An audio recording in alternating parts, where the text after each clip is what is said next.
আলামিন বলেন, ইন্নাল্লাহা ইয়া'মুরু বিল আদলি ওয়াল ইহসানি ওয়া ইতাই যিল কুরবা ওয়া ইয়ানহা আনিল ফাহশাই ওয়াল মুনকারি ওয়াল বাগি ইয়া'ইযুকুম লা'আল্লাকুম তাযাক্কারুন। জোরে বলুন আল্লাহু আকবার। আল্লাহ তোমাদের ওয়াজ করছেন যেন তোমরা স্মরণ করতে পারো। ওয়াজ মূলত কোনো বান্দার নয়। এই কোরআন থেকে আল্লাহ রাব্বুল আলামিন যত ওয়াজ দিয়েছেন, যত কথাগুলো বলেছেন, এই কথাগুলো যদি আমাদের জীবনে ফলো হয়ে যেত, জান্নাত পাওয়ার জন্য এটাই যথেষ্ট হয়ে যেত। কিন্তু বান্দা কোরআন থেকে কাছে না দূরে। আসতে কোন কেন? কাছে না দূরে? এখানে যারা বসে আছেন সবার জন্য কিন্তু নামাজটা ফরজ। নামাজ 5 ওয়াক্ত সবার জন্য ফরজ। আবার এই নামাজে কোরআন সহি করে পড়াটাও কি বলেন? আরো জোরে বলেন, ফরজ। কোরআন কাকে লানত দেয়? কোরআনকে আপনি প্রশ্ন করুন, কোরআন কাকে লানত দিচ্ছে? রুব্বা কারিন লিল কুরআনি ওয়াল কুরআনু ইয়ালআনুহু। কোরআন তো তাকে লানত দেয়, যে তাকে অভিসম্পাদ দেয় যে কোরআনকে সহি করে পড়তে পারে না, সহি করে পড়ে না। দুঃখজনক হলো সত্য, আমার দেশে 20 কোটি মুসলমানের বসবাস, প্রায় 20 কোটি, 90% মুসলমান। গোটা পৃথিবীর দ্বিতীয় বৃহত্তম মুসলিম জনপদ বাংলাদেশ, ফার্স্ট হলো ইন্দোনেশিয়া। 180 কোটি দুনিয়ার মুসলমান আজকে, 57টি মুসলিম রাষ্ট্র। মোট জনসংখ্যার 4 ভাগের 1 ভাগ, প্রতি 4 জনে 1 জন মুসলমান। তার মধ্যে অন্যতম প্রতিনিধিত্বকারী একটা দেশ হলো বাংলাদেশ। 2025 সাল পর্যন্ত শিক্ষা মন্ত্রণালয় ছিল, আছে, এখনো চলছে। কিন্তু কত বড় ব্যর্থতা থাকলে এই জরিপ এটা আসছে যে মাত্র 50 লক্ষ মানুষ কোরআনটা পড়তে পারে, আর বাকি 19.5 কোটি মানুষ কোরআনটা সহি করে পড়তে পারে না। অনেক বিসিএস ক্যাডার, যারা বিসিএস কমপ্লিট করে তারা জব করছেন, সরকারি কর্ম করছেন যারা, তাদেরও তেলাওয়াত, তাদেরও যদি সূরা ফাতিহা ধরা হয় পড়তে পারে না। ওযুর ফরজ কয়টা? 14টা। 10টা বেশি কইছে। সূরা মারইয়ামে আল্লাহ রাব্বুল আলামিন বলেন, ওই সমস্ত বান্দার জন্য আমি আল্লাহ শুধু জাহান্নাম নয়, জাহান্নামের গর্তের মধ্যে আমি তাদেরকে ঢুকায়া ছাড়বো, যারা 2টা অপকর্ম করে দুনিয়া থেকে বিদায় নেবে। নাম্বার 1 হলো যারা নামাজকে নষ্ট করবে এবং যারা নফসের দাসত্ব করবে, মন যা চায় তাই করবে, এমন চরিত্র, এই 2টা বদ অভ্যাস নিয়ে যারা আমার সামনে হাজির হবে, আমি তাদেরকে জাহান্নাম শুধু দেব না, জাহান্নামের গর্তের মধ্যে তাকে ঢুকাবো। নাউযুবিল্লাহ। জাহান্নামটা এত ভয়ঙ্কর, জাহান্নামের মুখে যদি পৃথিবী থেকে 13 লক্ষ গুণ বড় এই সূর্যকে যদি জাহান্নামের গর্তের মধ্যে যদি মুখে যদি ছেড়ে দেওয়া হয়, নিমেষে হেরে যাবে, নিখোঁজ হয়ে যাবে, সূর্য খুঁজে পাওয়া যাবে না। এমন ভয়ঙ্কর জাহান্নামও আবার ওই গর্তকে দেখে ভয় পায়। সেই ভয়ঙ্কর গাই নামক গর্তের মধ্যে তাদেরকে ঢোকানো হবে যারা নামাজ নষ্ট করেছে, যারা নামাজ পড়ে নাই। তাহলে এখন বলুন তো, আমার দেশে সবচেয়ে বড় অপকর্ম এখন কি বলেন? সবচেয়ে বড় অপরাধ কি বলেন? জাতি নামাজ পড়ে না। নামাজ পড়ে মাত্র 5%। আমি যে বাসায় উঠেছিলাম, যে বাসায় খাওয়া দাওয়া করলাম এখানে এসে, আমি তাকে আসার সময় প্রশ্ন করলাম, ভাইজান নামাজ কালাম পড়েন? হুজুর পড়ি, শুক্রবারে যাই। কিবারে যাই? শুক্রবারে যাই। তাহলে আমার দেশে 5 ওয়াক্ত মুসল্লি বেশি না শুক্র আলী বেশি? আচ্ছা বলুন তো, আমার দেশে কোন ওয়াক্তে সবচেয়ে কম মুসল্লি মসজিদে পাওয়া যায়? আমার দেশে কোন ওয়াক্তে মানুষ বাড়িতে বেশি থাকে? বলেন, কথা কয় না। তাহলে ফজরে মানুষ বেশি থাকে, আবার ওই ফজরে সবচেয়ে কম মুসল্লি পাওয়া যায়। তাহলে এই লোকগুলো যায় কোথায়? কি কাম করে? হ্যাঁ, মুয়াজ্জিন বলে দিল আস-সালাতু খায়রুম মিনান নাওম। এটার অর্থ কি? ঘুম থেকে নামাজ উত্তম। এটা মুয়াজ্জিনের ডাক না, মূলত আল্লাহর ডাক। আল্লাহর ডাক। এই ডাক শুনলো না, সে ঘুমালো। কিন্তু ঠিকই দৌড় মারলো 10:30টার দিকে। হঠাৎ করে শুক্রবারে, এই শুক্রবারেই কিন্তু পৃথিবী ধ্বংস হবে, সূর্য সংকুচিত হচ্ছে, তারকাগুলো তার স্থায়িত্ব কমে আসতেছে। ইদা শামসু কুফিরাত, সূর্য থাকবে না, সূর্য ছোট হয়ে যাচ্ছে, সংকুচিত হচ্ছে। সায়েন্সও এই কথা বলছে, এক সময় সব ফেটে ফেটে পড়বে, কিচ্ছু থাকবে না, থাকবেন শুধু কে? আসতে বলে থাকবেন শুধু কে? তো ফজরে সে দৌড় মারল না নামাজের জন্য। কদ কামাতিস সালাহ, কদ কামাতিস সালাহ, নামাজ দাঁড়ায় গেছে, হাজির হ। কি আছে না, এরকম ডাক আছে না? কিন্তু কি করলো সে? ঠিকই ঘুম পারলো, কিন্তু 10:30টার দিকে ঝাঁকি মারছে। কি মারছে জানেন না? আপনারা জানেন না? ঢাকায় ঝাঁকিটা একটু বেশি হয়েছে। ঢাকায় 2 কোটি মানুষ থাকে, প্রায় 2-2.5 কোটি মানুষের বসবাস ঢাকা। একটা ঝাঁকি মারছে কি 3 মিনিট না 4 মিনিট? হ্যাঁ, কয়েক সেকেন্ড। কয়েক সেকেন্ডের ঝাঁকিতে বাড়ি থেকে নামার সময় জুতো পায়ে দেওয়ার সময় পায় নাই, গায়ে কাপড়ও নাই, লুঙ্গি খুলে দৌড়, ওড়না নাই, মাথার চুল বাঁধা নাই, কিচ্ছু নাই, থুইয়া দৌড়। সন্তান থুইয়া মা দৌড়, সন্তান থুইয়া বাপ দৌড়। কিসের ভয়? আসতে কয় আল্লাহর ভয় করলো না? কি করলো? আল্লাহর ভয়। কিসের ভয় বলেন? মৃত্যুর ভয়। মরতে রাজিরা। এই দৌড়টা মারা লাগতো না যদি আল্লাহর ভয়ে যদি ফজরে মসজিদের দিকে দৌড় মারত। কি কন? আসতে কয়, ঠিক কিনা? ভূমিকম্প কেন হয়, কি জন্য হয় শুনবেন? শুনতে রাজি আছেন আপনারা? আমার কথাগুলো কি বুঝতে কষ্ট হচ্ছে আপনাদের? কারো কোনো সমস্যা নাই তো? জোরে বলি ইনশাআল্লাহ। এখন কাজের সময়, গ্রামের মানুষগুলো এখন প্রচুর কাজে ব্যস্ত, ধান কাটা এবং প্রচন্ড ব্যস্ত। আলু নাকি আলু আছে নাকি? আলুর কাজও চলছে, আলুর কাজও চলছে, প্রচন্ড ব্যস্ততায়। এর মধ্যেও যে আপনারা মাহফিল আসছেন, আলহামদুলিল্লাহ। কোন জোরে বলি আলহামদুলিল্লাহ। কতক্ষণ থাকবেন আপনারা বলেন? সারা রাত? আচ্ছা, আপনারা সারা রাত থাকবেন, আমি চলে যাবো না, সমস্যা নেই। আচ্ছা, ভূমিকম্প কেন হলো? ভূমিকম্প একটা চলমান প্রক্রিয়া।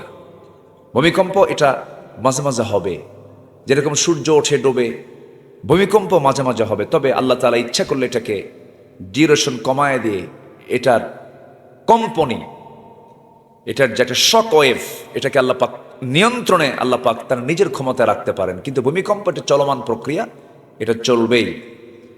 আল্লাহ যদি সেই দিন কয়েক সেকেন্ড না দিয়ে 1 মিনিট দিতেন, আগামী 100 বছরও ঢাকা সিটি আগে রূপে আসতে পারত না। ক্ষমতা কার?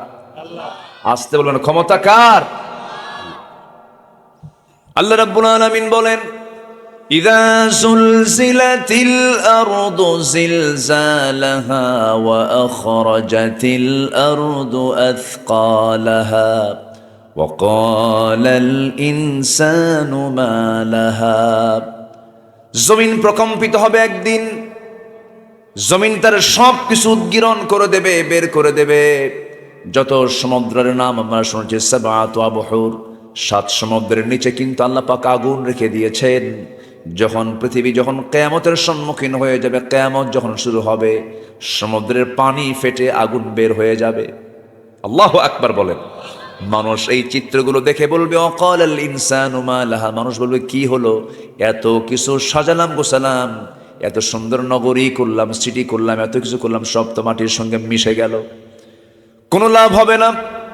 আমরা যে জমিনে পা রেখে এত দাপট দেখিয়ে বেড়াই, তা আসলে কিন্তু শান্ত নয়। এর নিচে অবিরাম এক রহস্যময় টেকটনিক গতির খেলা চলছে। এই টেকটনিক প্লেটগুলো একে অপরের সাথে যখন সংঘর্ষ করে অথবা সরে গিয়ে জমে থাকা শক্তি হঠাৎ মুক্তি পায়, তখন একটা শক্তিশালী শক ওয়েভ সৃষ্টি করে পুরো জমিনকে কাঁপিয়ে রব্বুল আলামিন পাহাড়গুলোকে পেরেকের মতো করে দিয়েছেন। আল্লাহ রাব্বুল আলামিন বলেন, ওয়াল জিবালা আওতাদা, এই পাহাড়গুলো যে উঁচা দেখি, যেমন উঁচা আমরা দেখি, যে পরিমাণ দেখি তার 100 ভাগের 10 ভাগ দেখি, আর বাকি 90 ভাগ আল্লাহ রাব্বুল আলামিন ফাউন্ডেশন করে পর্বতের নিচে রেখে দিয়েছেন। যেরকম সুবহানাল্লাহ। তাহলে পর্বতের 10% থাকে হলো উপরে, আর বাকি 90% শুধু ভিতে থাকে নিচের দিকে। কেন? পৃথিবী যেন কম্পমান না হয়। একটু আস্তে করেন সুবহানাল্লাহ, জোরে বলেন সুবহানাল্লাহ। আল্লাহ রাব্বুল আলামিন বলেন, وَأَلْقَى فِي الْأَرْضِ رَوَاسِيَ أَن تَمِيدَ بِكُمْ وَأَنْهَارًا وَسُبُلًا لَعَلَّكُمْ تَهْتَدُونَ। জোরে বলুন আল্লাহু আকবার। সূরাতুন নাহাল আয়াত নাম্বার 15। আল্লাহ রাব্বুল আলামিন বলেন, তিনি জমিনকে স্থাপন করেছেন সুদৃঢ় পর্বতমালা। এটা কেন দিয়েছেন? যেন জমিন যেন হেলে না যায়, দূরে না পড়ে, নড়াচড়া না করে। সুবহানাল্লাহ বলা যাবে না? আর সেই পাহাড় দিয়েছেন কে? আর পাহাড় কেটে সমান করে কে? আল্লাহ। পাহাড় কেটে আল্লাহ সমান করে, মানুষ করে। তাহলে দোষটা কার? আল্লাহ দিলেন পাহাড়কে পেরেগের মতো, সেই পাহাড়গুলো কাইটে সোজা করছে সব। ভূমি দখল, জমি দখল, সরকার চেঞ্জ হলে বাড়ি দখল করে, যারা ক্ষমতায় ছিল তাদের বাড়ি আবার দখল করে। এরকম আছে না নাই? শোনেন, যেটা অন্যায় অন্যায় বলবো। 5 আগস্ট পরবর্তী যারা পুকুর দখল করেছেন, যারা বাড়ি দখল করেছেন, সম্পূর্ণ অন্যায় কাজ করেছেন আপনারা। আসতে কোন কেন? এটা অন্যায়, এটা ইতিহাস হয়ে থাকবে। যে আমার কথাগুলো একসময় ইতিহাস হয়ে থাকবে। এটা অন্যায়। তো আপনি এটা করবেন কেন? পুকুর কি আপনার বাবার, যা ওর পুকুর দখল করতে গেছেন আপনি? এগুলো করবেন কেন আপনি? রাগ করতেছেন নাকি আপনারা? আলোচনা চালাই আলোচনা। সম্মানিত ভাইয়েরা, তাহলে ভূমিকম্প কেন হয়? নামাজ না পড়লে। বলেন কি বলেন নামাজ না পড়লে। ভূমিকম্প কেন হয়? সুদের কারবার করলে। ভূমিকম্প কেন হয়? অবাধ যৌনাচারে লিপ্ত থাকলে। ওই যে কওমে লূত, যারা সমকামিতার অভিষেক করেছিল পৃথিবীতে, শুরু করেছিল সমকামিতা, কওমে লূত, লূত আলাইহিস সালামের কওমের লোকেরা। আল্লাহ তাআলা সে কওমে লূতকে মাটির ভিতরে ভূমিকম্প দিয়ে গেড়ে দিয়েছেন। এখনো সেই চিত্র পৃথিবীবাসী দেখে, এখনো আছে। ডেড সি এলাকাগুলো, মৃত সাগর। সম্মানিত ভাইয়েরা, আজকে সেই সমকামিতার আইন আমেরিকার মতো দেশে পার্লামেন্ট আইন আকারে পাশ হয়। সমকামিতা কুত্তা, যা কুকুর শুকুরের মধ্যেও নাই। আজকে পুরুষ পুরুষকে বিয়ে করে, নারী নারীকে বিয়ে করে। টাঙ্গাইলের মেয়ে নোয়াখালীর মেয়ের প্রতি ভালোবাসায় আসক্তি। ওকে ছাড়া বাঁচবই না। রুচি দেখছেন? কুত্তা রুচি, কুত্তার চেয়েও জঘন্য রুচি। নাউজুবিল্লাহ, যেরকম নাউজুবিল্লাহ। বলেন তো, এই বিকৃত যৌনাচার কি কোনো প্রাণীর মধ্যে খুঁজে পাবেন? আজকে মানুষ কত জঘন্য রূপ নিয়েছে। মানুষ এতটাই পাষাণ।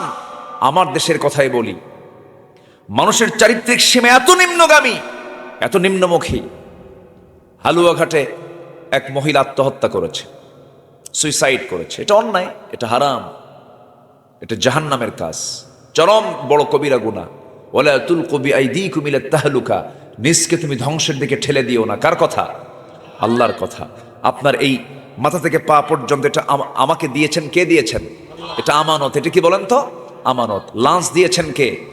বিড়ি খায় নষ্ট করে কে? আল্লাহ। খালি আল্লাহর দিকে দোষ চাপায় দিবেন। তাহলে বিড়ি আপনি খাবেন আর আল্লাহ খুশি হবেন তা তো না। আল্লাহ আপনাকে ফ্রেশ একটা লাঞ্চ দিলেন, ফ্রেশ লাঞ্চে কোনো প্রবলেম নাই। তুই ওই লাঞ্চের প্রত্যেকটা সেকেন্ডে শ্বাস প্রশ্বাসে আল্লাহ সুবহানাল্লাহ করবি, আর তুই বিড়ি টানিস। এত টানা টানে শীতের মধ্যে, ওরে বাপরে বাপ, এক টানে ধোঁয়া 3 তলায় পাঠায়। আছে না নাই? এখন যান ওই মেলার ভিতরে, যেখানে সব বসে গেছে, দেখবেন যে এত ধোঁয়া, ইটের ভাটা ফেল।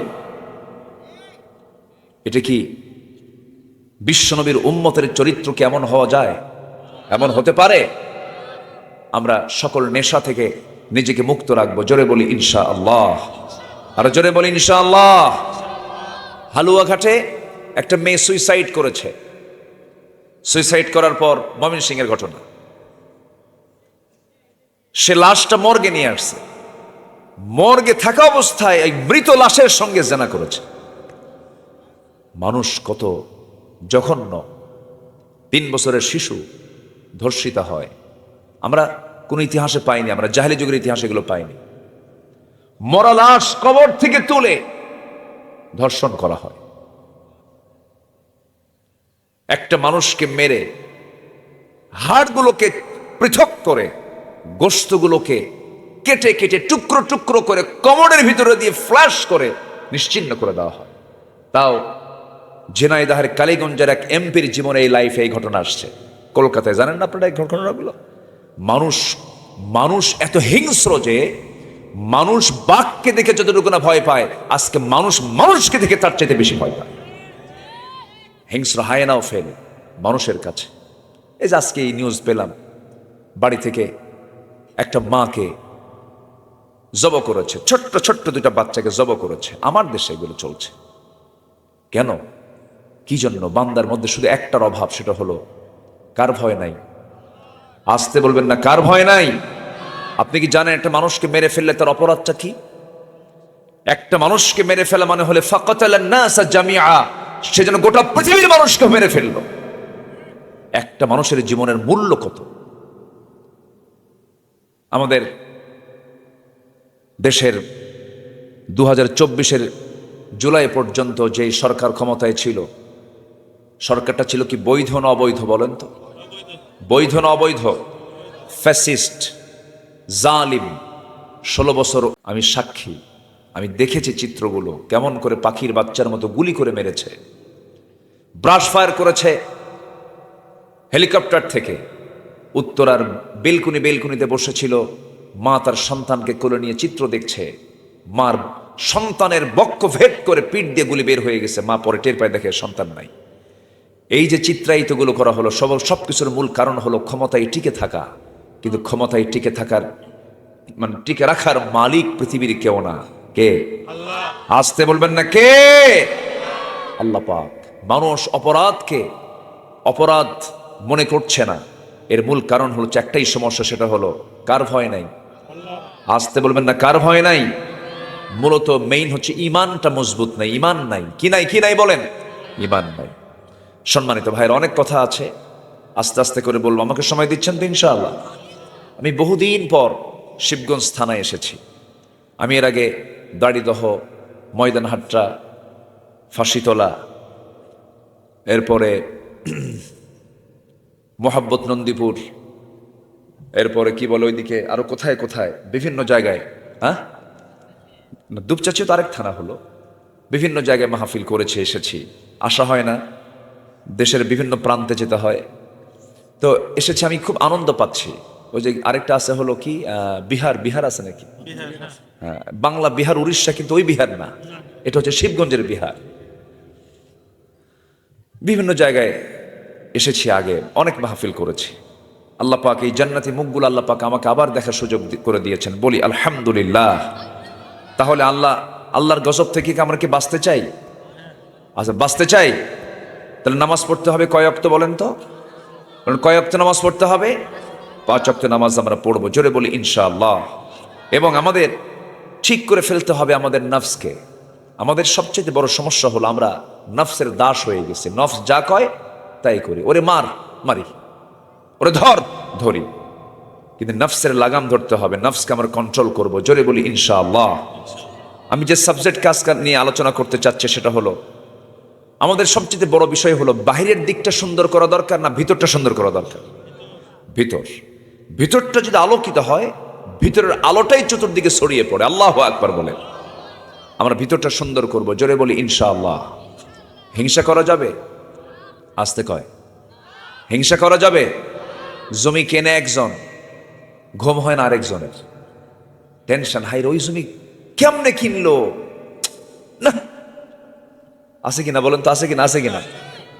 অস্থির, অশান্তি, ভাল লাগে না।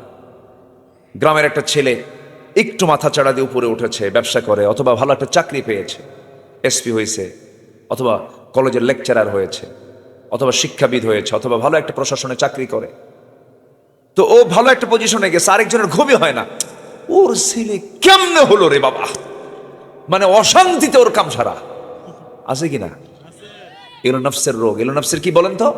রোগ। বরঞ্চ বলতে হবে, আল্লাহ তুমি তাকে বড় করেছো, আমাকেও বড় করো, আমার সন্তানকে বড় করো, দেখবেন আপনিও নিজেও সুস্থ থাকবেন, আল্লাহ পাক আপনাকেও বড় করে দেবে। এই চিন্তা লালন যে বান্দার মধ্যে থাকবে, সে বান্দাই হলো সবচেয়ে সুস্থ বান্দা এবং আল্লাহর পছন্দের বান্দা। বলি আলহামদুলিল্লাহ। হিংসা যে করে তার ক্ষতি হয়, কিন্তু হিংসা যার জন্য করা হয় তার কোনো ক্ষতি হয় না। আগের যুগে মানুষ বিয়ে করতে যেত ঘোড়ায় চড়ে, গরুর গাড়িতে করে বিয়ে করছেন কি? হাত তোলেন। এই যে দুই চাচা, সব বুড়া চাচা, এখনকার যুগে তো না, ওই যে চাচা দেন, সব গরুর গাড়িতে গেছে। তো ঘোড়ায় চড়ে বিয়ে করতে যাবে এক যুবক। সে যুবক গ্রামের ভিতরে একজনের ঘোড়া আছে। সেই চাচার কাছে গিয়ে বলছে, চাচা ঘোড়াটা দেওয়া যাবে? কেন, কি হয়েছে? অমুক দিন আমার বিয়া। চাচা এখন ওর দিকে তাকায় বলে, গ্রামের সবাইকে ঘোড়া দিলেও তোরে ঘোড়া দেব না। কি কথা কি বুঝতেছেন আপনারা? মন টন খারাপ করে চলে আসছে বাড়িতে। রূপক অর্থে বলছি, সবে কদর আসছে। সবে কদরের রাত্রিতে গিয়ে মসজিদে নামাজ পড়ে তাহাজ্জুদ পইরা শেষ দোয়ায় হাত তুলে এই যুবকটা দোয়া করতেছে, আল্লাহ আজকে রাত্রিতে তোমার কাছে আমার নিজের জীবনের জন্য কোনো দোয়া নাই, আমি আমার জন্য কিচ্ছু চাই না, তোমার কাছে আমার একটাই চাওয়া, বুড়ার জন্য ঘোড়া মরে। বুড়ার জন্য কি মরে? ঘোড়া মরে। এই দোয়া করে বাড়িতে চলে আসছে। আসার পরে মার চোখে পানি। মার চোখে পানি দেখে সন্তান বলছে, বাবা, মা তোমার চোখে পানি কেন? কে বাবা কাঁদবো না, সমস্যা কি হয়েছে? তোর গরু মরছে। কি মরছে? গরু কার? আল্লাহর গরু। গরু তো আল্লাহ ঠিকই আছে, গরুটা কার? কার যে দোয়া করে মসজিদ থেকে বের হয়েছে। তো মালাকুল মউত ঠিকই আসছে, ঘোড়ার কাছে গেছে না গরুর কাছে গেছে? গরুর কাছে গেছে। আপনি যার জন্য হিংসা করবেন তার কোনো ক্ষতি হবে না, ক্ষতি হবে আপনার নিজের। হিংসা হচ্ছে নফসের বড় রোগ। আমরা হিংসা থেকে নিজেকে গুটিয়ে রাখবো। ইয়াকুম ফিল হাসাদ ফাইনাল হাসাদা ইয়াকুলুল হাসানাত কামা তাকুলুন নারুল হাতাব।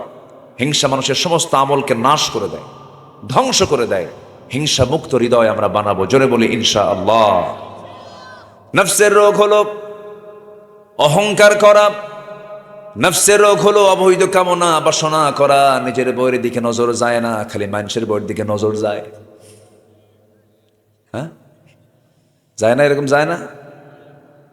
মানে আপনাদের ভাবসাব দেখে মনে হচ্ছে সব ফেরেশতা বসে আছে, আমরা মনে হয় এখানে। নফসের রোগ হলো অবৈধ কামনা বাসনা, বিভিন্ন কিছু চাওয়া প্রাপ্তি, কত কি মনে হয়, কিন্তু না না, এই সমস্ত রোগগুলোকে নিজের নফসে জায়গা দেওয়া যাবে না। আল্লাহ রাব্বুল আলামিন বলেন, ওয়া আম্মা মান খাফা মাকামা রাব্বিহি ওয়া নাহান নাফসা আনিল হাওয়া ফাইন্নাল জান্নাতা হিয়াল মাওয়া। জোরে বলুন আল্লাহু আকবার। যার দিলের মাকামে আল্লাহর ভয়টা জাগ্রত হয়ে যাবে এবং নফসের বিরুদ্ধে যে চলবে, নফসের আনুগত্য যে ব্যক্তি করবে না, আমি আল্লাহ রাব্বুল আলামিন তার জন্য স্পেশাল জান্নাত, জান্নাতে মাওয়া তার জন্য বরাদ্দ করেছি। জোরে বলে সুবহানাল্লাহ। এই জন্য নফসের দাসত্ব করা যাবে না। মন তো খারাপ কিছু চায়, এটা চাই, আর কলব হলো ফেডারেটিভ, বাস্তবায়ন বিভাগ। এই জন্য আল্লাহর কাছে চাইতে হবে, আল্লাহ ইয়া মুকাল্লিবাল কুলুব সাব্বিত কলবি আলা দীনিক। আল্লাহর কাছে চাইতে হবে, আল্লাহ তুমি আমার নফসকে, আমার কলবকে তোমার দ্বীনের উপরে সাবেত করে দাও, তোমার মুখী করে দাও। আল্লাহ রাব্বুল আলামিন কোন নফসকে জান্নাত দিবেন? ইয়া আইয়াতুহান নাফসুল মুতমাইন্নাতু ইরজিই ইলা রাব্বিকি রাদিয়াতাম মারদিয়াহ ফাদখুলি ফি ইবাদি ওয়াদখুলি জান্নাতি। জোরে বলুন আল্লাহু আকবার, আরো জোরে আল্লাহু আকবার। সেই নফসকে শুদ্ধ করার জন্য 10টা পন্থা আমি আপনাদের সামনে আলোচনা করতে চাই। 10 পন্থা অবলম্বন করলে পরে নফসটা আমার শুদ্ধ হয়ে যাবে। কয়টা পন্থা বলেন? 10টা পন্থা। আমি কি একটাও বলেছি নাকি? একটাও বলি না। এখন 1 নাম্বার শুরু করলাম। যদি কোনো বান্দা তওবা করে তার নফসটা শুদ্ধ হয়ে যাবে। জোরে কোন সুবহানাল্লাহ। তওবা করব কার কাছে? এখানে যারা যারা বসে আছেন গুনাহ নাই কার কার হাত তোলেন? গুনাহ কার কার নাই? গুনাহ আছে সবার? গুনাহ আছে? গুনাহ থাকলে অবশ্যই তার তওবা করার দরকার আছে না নাই? চোখের পানি ফেলার দরকার আছে না নাই? চোখের পানি ফেলবো কার কাছে? বলেন কার কাছে? আল্লাহর কাছে। মানুষের কাছে কান্নাকাটি করে কোনো লাভ নাই তো। মানুষের কাছে কাঁদবেন আপনি, অনেকে হাসবে, বলবে অভিনয় করছে। এমনকি স্ত্রীর সামনে যদি কোনো স্বামী কান্দে, স্ত্রী বলবে তুমি কেমন পুরুষ, তুমি কান্দো, মূল্য দিবেন আপনাকে। স্ত্রী কাঁদবে স্বামীর কাছে, স্বামী বলবে মেয়ে মানুষ এমন করে কান্দে, পৃথিবীর কারো কাছে আপনি কান্নার মূল্য পাবেন না। কিন্তু যদি রাতের একটা আধারে একটা ঘরের কোনায় যদি আপনি সেজদায় পড়ে পড়ে ওয়াল্লাযীনা ইয়াবিতুনা লিরাব্বিহিম সুজদান ওয়া কিয়ামা, যদি কোনো বান্দা রাতের আধারে সেজদায় পড়ে পড়ে যদি এক ফোঁটা চোখের পানি যদি আল্লাহর ভয়ে ফেলতে পারে, আল্লাহ রাব্বুল আলামিন বলেন 7 সমুদ্রের পানি দিয়ে জাহান্নাম না নিভলেও তোর এক ফোঁটা চোখের পানি দিয়ে 7টা জাহান্নাম নিভায় দিয়ে আমি তোরে জান্নাতের বাজেট পাস করে দেব। জোরে বলি সুবহানাল্লাহ। কাঁদবো কার কাছে? আসতে বলেন কাঁদবো কার কাছে? আল্লাহর কাছে। দিন শেষে আমার বন্ধুকে আসতে বলবেন না। কে? মার পেটে ছিলাম 9 মাস 10 মাস, কে খাওয়াইছেন? কে খাওয়াইছেন? কেউ সঙ্গী ছিল না, সঙ্গী ছিলেন কে? রুহের জগতে ছিলাম, সেই রুহের জগতে আমরা স্বীকৃতি দিয়ে এসে চলে আসতে রব্বিকুম ক্বালু বালা, হ্যাঁ তুমি আমার রব। মার পেটে আসলাম, 10টা মাস থাকলাম, এরপরে দুনিয়াতে আসলাম। সকল ক্ষেত্রে সবচাইতে বড় অবদান হলো আমার আল্লাহ তাআলার। মাথা থেকে পা পর্যন্ত আপনি তাকায় দেখেন 100% অবদানগুলো কার? আমার কথায় মনে হয় আপনারা কষ্ট পাচ্ছেন কিনা জানি না। একটু তাকায় দেখেন তো নিজের দিকে, আল্লাহ পাক কি কি দেননি আমাকে, আমাকে কি দেননি। মাথার চুল থেকে পার গোড়ালি পর্যন্ত আপনি তাকায় দেখেন তো, সব কার দেওয়া? আসতে বলুন কার দেওয়া? কোন জিনিসের প্রয়োজন নাই বলেন তো? এখান থেকে কোনো জিনিস বাদ দিলে আমরা থাকতে পারবো? সব দিয়ে দিয়েছেন। আল্লাহ রাব্বুল আলামিন বলেন আলাম নাজআল লাহু আইনাইনি ওয়া লিসানান ওয়া শাফাতাইনি ওয়া হাদাইনাহুন নাজদাইন। বান্দার টানা টানা 2টা চক্ষু দিলাম, এই চক্ষুটা এত সুন্দর করে দিয়েছি, এই চোখকে আমি আল্লাহ রাব্বুল আলামিন চামড়ার বাইরে রেখে দিয়েছি, চোখ বন্ধ হলে ঢেকে যায়। এই যে চামড়া একটা প্যাকেট, এর ভিতরে ইনফেকশন হওয়ার সম্ভাবনা কম, কিন্তু চোখ কিন্তু একটা বাইরের জায়গায় বাইরে রেখে দিয়েছেন, চোখটা ভেজা জায়গায় রেখে দিয়েছেন, চোখ ইনফেকশন হতে পারে। এই জন্য আল্লাহ রাব্বুল আলামিন চোখের ভিতরে পানি রেখে দিয়েছেন। প্রত্যেকটা দিন 24 ঘন্টায় বান্দার চোখ থেকে 1 মিলিলিটার অশ্রু চোখ থেকে নির্গত হয়। জোরে বলুন সুবহানাল্লাহ। সেই চোখের পানি মিঠা না লবণ? আস্তে কর, মিঠা না লবণ? লবণ। লবণ কেন করেছেন? দেহের বিভিন্ন জায়গার এই যে আমার মুখের যে লালা, এটাকে স্বাদহীন করেছেন, কোনো স্বাদ নাই। আল্লাহ রাব্বুল আলামিন জিহ্বার চতুর্পাশের লালাগুলোকে স্বাদহীন করে দিয়েছেন, আবার চোখের পানিকে লবণ করে দিয়েছেন, আবার কানের যে ময়লা এটাকে তিতা করে দিয়েছেন। কানের ময়লাকে এলাকায় কি বলে? খোল। মানে গরু খায়, গরুর খাবারের নাম কি? ওই খোল, এই খোল না। কানের যে ময়লা, এই ময়লাটা ইয়ারক্স। এই যে কানের ময়লা আল্লাহ রাব্বুল আলামিন দিয়ে দিয়েছেন, এমনি দেন নাই। আপনি যখন কোনো দেখবেন বিয়ারিং জাম লেগে গেছে, জং ধরেছে, জং চলে আসছে, আপনি এটাকে ঠিক করার জন্য আপনি গিরিজ দিবেন, মোবিল দিয়ে এটাকে ঠিক করে ফেলবেন। ঠিক তেমন আল্লাহ রাব্বুল আলামিন বান্দার কানে যেন কোনো প্রবলেম না হয়, এই ময়লাগুলো দিয়েছেন, তিক্ত করে দিয়েছেন, মিষ্টি করেন নাই। কারণ বান্দা যখন ঘুমিয়ে পড়বে, এটা তিক্ত না হয়ে যদি মিষ্টি হতো, মিষ্টি আছে যেখানে পিঁপড়া আছে, ঘুম আসার সঙ্গে সঙ্গে সব পিঁপড়া কার কানে? সলিমুদ্দির কানে। ঘুম পারবেন কখন আপনি? এই জন্য এই চোখের 2 কোনায় রাতের বেলা ঘুম পাড়ার পরে, ঘুম থেকে যখন উঠে আমরা সকালবেলা যাই, সকালবেলা ওয়াশরুমে যখন চলে যাই, চোখের 2 কোনায় সাদা সাদা ভাব থাকে, এটাকে কি বলে এলাকায়? কেঞ্জুর। কি খায় বলেন? যদিও দেখে মনে হয় ময়লা ময়লা, কিন্তু এটা কোনো ময়লা নয়। এটা হলো আল্লাহ রাব্বুল আলামিন স্থায়ী মলমের ব্যবস্থা করে দিয়েছেন। বান্দা মার পেট থেকে ওই চোখ নিয়ে এসেছিস, চোখটা খোলা, এই চোখে যেন কোনো জীবন অ্যাটাক না করে, তোর চোখ যেন নষ্ট না হয়। কারণ চোখ নষ্ট হলে পৃথিবীর কিছুই দেখতে পারবি না, কোনো কাজকর্ম করতে পারবি না। এই জন্য মৃত্যু প্রত্যেকটা দিন প্রত্যেকটা 24 ঘন্টা আমি 1 মিনিটের পানি বের করে দিয়া স্থায়ী মলমের বন্দোবস্ত আমি আল্লাহ প্রত্যেক চোখে করে দিয়েছি। জোরে কোন সুবহানাল্লাহ। চোখ হলো আল্লাহ রাব্বুল আলামিনের কত বড় নিয়ামত। পলক আছে, এই পলক প্রতি মিনিটে 15 থেকে 20 বার মানুষের চোখের পলকটা পড়ে। 15 থেকে 20 বার। এটা কি আপনি ফেলেন না আল্লাহ ফেলা দেয়? এমনি পড়ে, কিন্তু ন্যাচারাল চোখটা আপ ডাউন করছে প্রতি মিনিটে 15 থেকে 20 বার। এরপরে অস্ত্র বের হয়। এরপর এই চোখের পলকটা হচ্ছে একটা প্রাকৃতিক ওয়াইফার, যা ময়লা আস্তে আস্তে সে বের করে দেয়। যেরকম সুবহানাল্লাহ। আমরা যখন কাঁদি তখন চোখ দিয়ে কি বের হয় বলেন? পানি বের হয়। সে অশ্রু আবার পুষ্টি এবং অক্সিজেন সংগ্রহ করে, জোগাড় করে দেয়, কারণ চোখের কর্নিয়াতে কোনো রক্তনালী থাকে না। আল্লাহু আকবার বলেন। কি নিয়ামত আল্লাহ পাক দিয়েছেন। আমাদের দুই চোখে প্রায় 27 কোটি 40 লক্ষ ফটো রিসেপ্টর নামক নিয়োজিত শ্রমিক 24 ঘন্টা কাজ করে যাচ্ছে আমাদের চোখের শ্রমিকগুলো। যেরকম সুবহানাল্লাহ। এগুলো কি করছে? যখন আলো আপনার চোখে গিয়ে পড়ছে, যখন ফটো রিসেপ্টরের কাছে চলে যাচ্ছে, তখন ফটো রিসেপ্টর সেটাকে প্রসেসিং করে আপনার অপটিক নার্ভে পৌঁছে দিচ্ছে, এবং সেখান থেকে ইলেকট্রিক ইম্প্যালেন্সের মাধ্যমে সেটা আমাদের ব্রেইনের অক্সিপিটাল ল্যাবে চলে যাচ্ছে। ফলে আমরা দেখতে পাচ্ছি। এই যে অপটিক নার্ভের কথা শুনলাম, আমরা শুধুমাত্র এখানে 60 থেকে 70 লক্ষ তারের মতো ফাইবার আমার আপনার চোখের পেছনে আল্লাহ পাক রেখে দিয়েছে। একটু জোরে বলা যাবে না ভাই সুবহানাল্লাহ?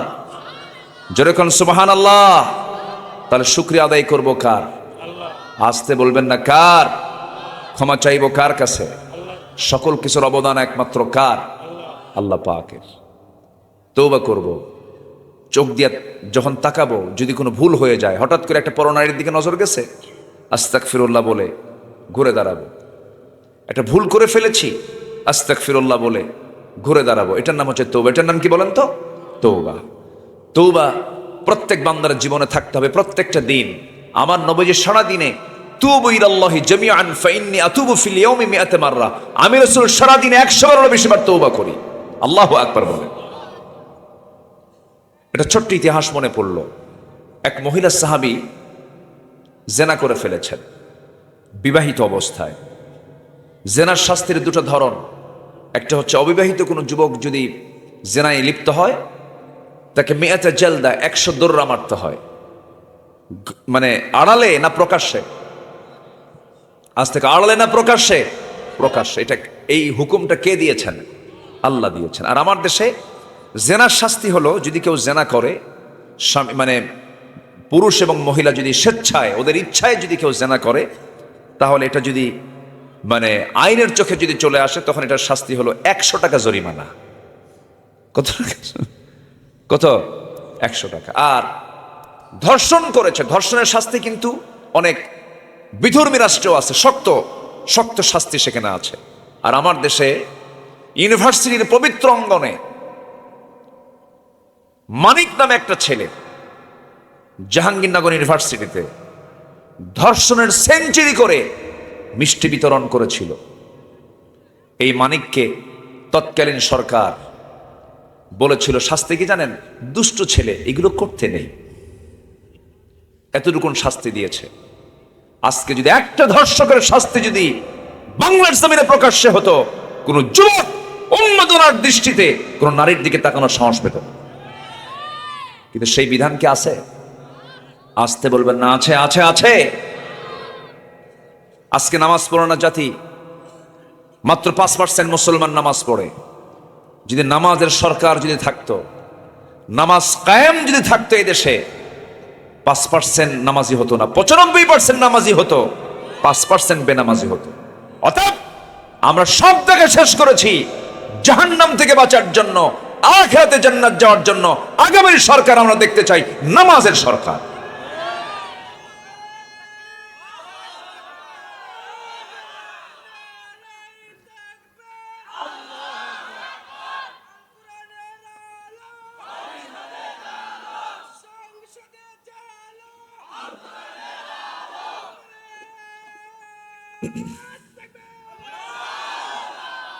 রাগ করলেন আমার কথায়? রাগ করা যাবে না। যে মুসলমান কোরআনের কোন শরিয়া আইনকে, কোরআনের কোনো বিধানকে যদি কেউ অবহেলার চোখে দেখে সে জাহান্নামী, জাহান্নামী সে। অনেকে বলেই ফেলে, অবলীলাই বলে ফেলে। আজকের এই আধুনিক দুনিয়ার এই বিশ্ব রাজনীতির প্রেক্ষাপটে কোরআনের আইন সবুজ ভূখণ্ড বাংলাদেশে বেমানান, এই জাতীয় কথা বলা মানে মুনাফিকের কাতায় তার নাম লিখে ফেলে দেওয়া। আমরা গ্রামার বুঝি, আমরা যদি বুঝি আল্লাহ বোঝে না? আল্লাহ বোঝেন না? আল্লাহরও বেশি বুঝেন। সূর্যের মালিককে বলেন, সূর্যের মালিককে, চাঁদের মালিককে। সূর্যটা কি দুর্বল?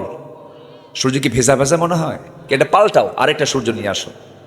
যিনি সূর্য সৃষ্টি করেছেন তিনি কোরআন নাজিল করেছেন। এটা এমন একটা কিতাব, সকল সমস্যার সংকট, সকল সমস্যার সমাধান করার জন্য কোরআনই একমাত্র বলিষ্ঠ কিতাব। যেরকম সুবহানাল্লাহ। আমরা তওবা করব কার কাছে? আল্লাহর কাছে। ওই মহিলা সাহাবী জিনা করেছেন, অনুতপ্ত হলেন, চোখের পানি ফেলে নবীর কাছে এসে বলছেন, হুজুর আমি বড় একটা পাপ কাজ করে ফেলেছি। কি করেছ? আমি জিনা করে ফেলেছি। রাসূল বলেন, না তুমি জিনা করো নাই, একা তো মানা করছে না, করে ফেলেছি। রাসূল বলেন, তাই যদি হয় পেটে কোনো বাচ্চা আসছে নাকি? হ্যাঁ, পেটে বাচ্চা চলে আসছে। সঙ্গে সঙ্গে রাসূল বললেন, মহিলা বাড়িতে চলে যাও, তোমার উপরে কোনো আইন কার্যকর করা যাবে না, বাসায় চলে যাও। মহিলা বলছে, হুজুর বাঁচবো তার গ্যারান্টি কি? আমি তো গ্যারান্টি দিতে পারবো না, যখন তখন মরে যেতে পারি। হুজুর আমার উপর আইনটা কার্যকর হয়ে যাক, আমি দুনিয়াতে শাস্তি নিয়ে বিদায় নিতে চাই, কিন্তু আদালতে আখিরাতে জিনাকারীর কাতারে যেন আমাকে না দাঁড় হতে হয়। ওই বান্দির মধ্যে সম্পূর্ণ ভয় ঢুকে গেছে। কার ভয়? জাতি ভালো হবে প্রশাসনের ভয়ে না আল্লাহর ভয়ে? আল্লাহর ভয়ে। আলোতে দেখেন কে? অন্ধকারে দেখেন কে? আমার অন্তরের খবরটাও রাখেন কে? আল্লাহ তাআলা। আমার নবীজি বলে দিলেন, মহিলা চলে যাও।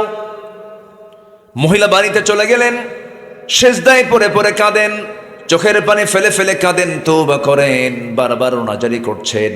সন্তান ডেলিভারি হয়ে গেল। সংক্ষিপ্ত করে বলি, সন্তান ডেলিভারির 2 দিন 3 দিন পর নয়, মাত্র 1 দিন পর নবীর কাছে গিয়ে বলছেন, ইয়া রাসূলুল্লাহ সন্তান ডেলিভারি হয়েছে, আপনি আইনটা কার্যকর করে দেন। রাসূল বললেন, ও মহিলা সন্তানটা জীবিত না মৃত? সন্তান তো জীবিত রেখে এসেছি। রাসূল বলছেন, হাউলাইনি কামিলাইন, 2টা বছর তোমাকে দুধ পান করাতেই হবে, তার রিজিকটা তোমার স্তন আল্লাহ পাক রেখে দিয়েছেন। মহিলা বলছে, হুজুর বাঁচবো তার গ্যারান্টিকে শাস্তি আমি পেতে চাই। আমার নবীজি বললেন, না না, তোমার উপরে কোনো আইন কার্যকর করা যাবে না। একটা প্রশ্ন করব আমি, বলুন তো, ওই যে আসামি বিচারকের কাছে হাজির হয়েছে একমাত্র কার ভয়ে? আসামি ধরার জন্য কি জেল লাগছে নাকি? জেলখানা লাগছে নাকি? পুলিশ লাগছে নাকি? বান্দা একাই হাজির হয়েছে একমাত্র কার ভয়ে? বলেন কার ভয়ে? মানুষ ভালো হবে কার ভয়ে? আল্লাহর ভয়ে। মানুষকে আল্লাহর ভয়ে ঢুকায়া দিতে হবে, আখিরাতের চিন্তা মাথার মধ্যে ঢুকায়া দিতে হবে। এই জাতীয় শিক্ষা জাতির প্রয়োজন, মানুষ তখনই ভালো হয়ে যাবে। আমরা যতই চিন্তা করো না কেন, দিন শেষে আমাকে ফিরে যেতে হবে কার সামনে? আল্লাহর সামনে। আমার বন্ধুগণ, ওই মহিলাকে আবার ফেরত দিয়ে দিলেন। ফেরত দেওয়ার পরে ওই মহিলা ওই সন্তানকে 6টা মাস দুধ পান করালেন। অন্য খাবারের প্র্যাকটিস বন্ধ করে দিলেন, অন্য খাবারের প্র্যাকটিস করে দিয়ে দুধটা টোটালি বন্ধ করে দিলেন। সন্তানকে এবার টোটালি দুধ বন্ধ করে নবীর সামনে এবার সন্তান সহ তৃতীয়বারের মতো হাজির হয়ে বলছে, হুজুর এই যে সন্তান নিয়ে এসেছি, আমার আর প্রয়োজন হবে না, কারণ সে আমার বুকের স্তনের দুধ খাওয়া বন্ধ করে দিয়েছে। দয়া করে আর ফেরত দিবেন না, আজকে আমাকে শাস্তি কার্যকর করে দেন। আমার নবীজি হাত আগায়া দিলেন, সন্তানটা কোলের মধ্যে উঠায় নিয়ে উঁচু করে ধরে বলছেন, কোন সাহাবী আছে এই সন্তানের লালন পালনের দায়িত্ব গ্রহণ করবে? আমি রাসূল ঘোষণা করছি, ফাহিয়া ফিল জান্নাতি কাহাতাইন, 2 নখের দূরত্ব আমার সঙ্গে সেই সাহাবী জান্নাতে অবস্থান করবে। সাহাবী একজন নিয়ে চলে গেল। রাসূল বলছেন, ও সাহাবীরা এই মহিলাকে নিয়ে যাও, ও মুক্ত মরু প্রান্তরে বুক পর্যন্ত পুঁতে রেখে তাকে পাথর মেরে শেষ করে দাও। বিধানগুলো কার? আসতে বলবেন না, কার কার কার বিধান? বাস্তবায়ন করা হলো, তার উপরে শাস্তির প্রয়োগ করা হলো। সাইয়েদনা আলী রাসূলের সামনে এসে বলছেন, ইয়া রাসূলুল্লাহ ওই মহিলার কিছু রক্ত আমার গায়ে এসে লাগলো, নাপাক রক্ত আমার গায়ে এসে লেগেছে, জিনাকারিনী নারীর রক্ত আমার গায়ে লেগেছিল। রাসূল বলছেন, ও আলী কার রক্তকে নাপাক রক্ত বলো? তুমি কি জানো ওই মহিলার রক্ত জমিনে স্পর্শ হওয়ার পূর্বে আল্লাহ রাব্বুল আলামিন তাকে জান্নাতের মেহমান বানায়া নিয়েছে। আলী যা বলছে বলছে, আর বলতে যেও না, জানাজার আয়োজন করো। জানাজা শুরু হয়ে গেল। আমার নবীজি নিজে জানাজায় হাজির হলেন, জানাজা সম্পূর্ণ করলেন, রাসূল নিজে জানাজা পড়ায়া দিলেন। এরপরে বলছেন সাহাবীরা, কিছুক্ষণ পূর্বে যে নারীর জানাজা সম্পূর্ণ করা হলো, এই মহিলা জীবনের শেষ সময় পর্যন্ত যে পরিমাণ তওবা করেছে, এই তওবা যদি মদিনার ৭০ জন গুনাহগারদের মাঝে যদি বন্টন করে দেওয়া হতো, প্রত্যেককে আল্লাহ রাব্বুল আলামিন মাফ করে সবাইকে জান্নাত দিয়ে দিতেন। এই জন্য আমরা এক নাম্বার কাজ করব, নফসকে শুদ্ধ করার জন্য তওবা করব। আমরা কি করব বলেন? তওবা করব কার কাছে? বলেন কার কাছে? আমি কিছুক্ষণ পর বাঁচবো তার কোনো গ্যারান্টি আছে নাকি? আমি কালকে সকালবেলা ভোরে আমি সুস্থ অবস্থায় উঠবো তার কোনো গ্যারান্টি আছে নাকি? চোখের সামনে কত বন্ধুর বিদায় হয়ে গেল, বাপ চলে গেল, মা চলে গেল, ভাই চলে গেল, বন্ধু বান্ধব চলে গেল। এই শিবগঞ্জের সঙ্গে দুপচাচিয়ার তালুচ এলাকায় আমার এক বন্ধু ছিল, নাম জিয়াউর রহমান। ভালো হাফেজ ছিল, ভালো কণ্ঠ ছিল, আর্মিতে চাকরি করত, একসঙ্গে পড়াশোনা করেছি। আমি জানতাম না সে মারা গেছে। মাঝে মাঝে ফোনে কথা হতো। হঠাৎ করে একদিন ফোন দিলাম, ফোন দিয়ে আমি সালাম দিলাম, মহিলার কণ্ঠ, অপর থেকে মহিলার কণ্ঠে জবাবটা চলে এলো। ভাবলাম মনে হয় তার স্ত্রী হতে পারে। বললাম আমার বন্ধু জিয়া কোথায়? অপর প্রান্ত থেকে জবাব আসতেছে, জিয়া তো নাই। আসলে পরে আপনি আমাকে একটু বলবেন, আমার কথা বলবেন। এখন বলছে জিয়া তো এমন দেশে গেছে যে দেশ থেকে মানুষ আর কখনো ফিরে আসে না, চলে গেছে দুনিয়া থেকে। আমি একদম আশ্চর্য হয়ে গেলাম, এই তো দুনিয়া, কে কখন চলে যাব আমরা কেউ তো বলতে পারি না। কত প্রিয়জন আপনজন সব দুনিয়া থেকে বিদায় হয়ে যায়, একদিন সবাই চলে যাব। এখানে যারা আজকে শিশু যে জন্ম নিল, 100 বছর পরে সেই শিশু দুনিয়াতে থাকবে না, আমরা কেউ থাকবো না। আমাদের জায়গার একজন দখল করে ফেলবে, সব কিছু নিয়ে ফেলবে। কিন্তু দিন শেষে আমার বন্ধু একমাত্র যিনি থেকে যাবেন তিনি আমার কে? আল্লাহকে ছাড়া, আল্লাহকে মাইনাস করা যাবে না। আল্লাহর সঙ্গে সম্পর্ক সব সময়ের জন্য আমরা রাখবো। আল্লাহ রাব্বুল আলামিন বলছেন যারা ঈমানদার তারা সবচেয়ে বেশি মহব্বত করবে কাকে? ওয়াল্লাযীনা আমানু আশাদ্দু হুব্বান লিল্লাহ। ঈমানদাররা সবচেয়ে বেশি মহব্বত করে কাকে? আসতে বলবেন না কাকে? আল্লাহ আমার কাছে না দূরে? আজ থেকে আল্লাহ আমার কাছে না দূরে? আল্লাহকে যত কাছে টানবেন আপনি পাপ থেকে বাঁচবেন। ওয়া নাহনু আকরাবু ইলাইহি মিন হাবলিল ওয়ারিদ। বান্দা আমি তোমার স্কন্দ শিরার চেয়েও নিকটে থেকে যাই। বান্দা তুমি কি করো সব আমি বুঝি। তুমি মনের মধ্যে কোন কল্পনা আঁকছো, কি চিন্তা করছো, কি কুটিল ভাব তুমি চিন্তা করছো, কেউ না জানলেও কোনো প্রশাসন জানবে না। একমাত্র জানার কে? কে জানবেন? কে জানবেন? আল্লাহ জানবেন। এই জন্য আল্লাহকে সাক্ষী রেখে আমরা চলবো। আত্মশুদ্ধিতার জন্য, নফসের শুদ্ধতার জন্য 10টা পন্থার 1 নম্বর পন্থা কেবল বললাম। নাম্বার 2 হলো সালাতের প্রতি আমরা যত্নশীল হব। আমাদের নামাজ যত সুন্দর হবে আমাদের ঈমান তত মজবুত হয়ে যাবে। নামাজ পড়ব কয় ওয়াক্ত বলেন? যেই লোকটা নামাজ ফরজ পুরুষ মানুষ অথচ বাড়িতে থাকে, মসজিদে আসে না, রাসূল বলেছেন আমি যেন তার বাড়িতে আগুন লাগায় দেই। এটা কার কথা? রাসূলের কথা। রাসূল বলছেন আমি যেন তার বাড়ি থেকে আগুন ধরায় দিই। আমি আগুন লাগায় দিতাম যদি ওই বাড়িতে যদি শিশু আর নারী না থাকতো, আগুন লাগাই দিতাম। তো কত বড় শক্ত কাজ জামাতে নামাজ পড়া। বলুন তো এখন আমার দেশে মুসল্লি বেশি না মসজিদ বেশি? বলেন। একটা গ্রামের এক মাথায় এক মসজিদ, আরেক মাথায় আরেক মসজিদ, মাঝখান দিয়ে আরেকটা মসজিদ, তারপর আরেকটা মসজিদ। আমি কি ভুল বললাম? শুধু মসজিদ মসজিদ দিয়ে ভরা।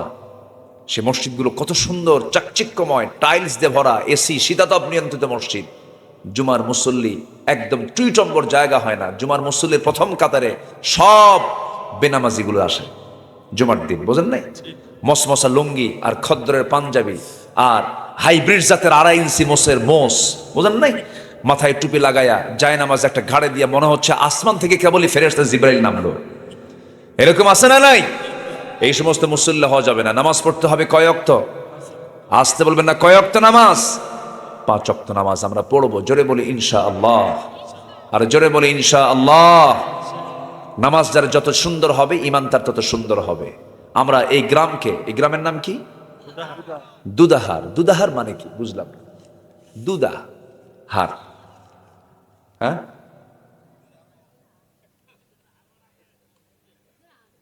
আচ্ছা যাই হোক,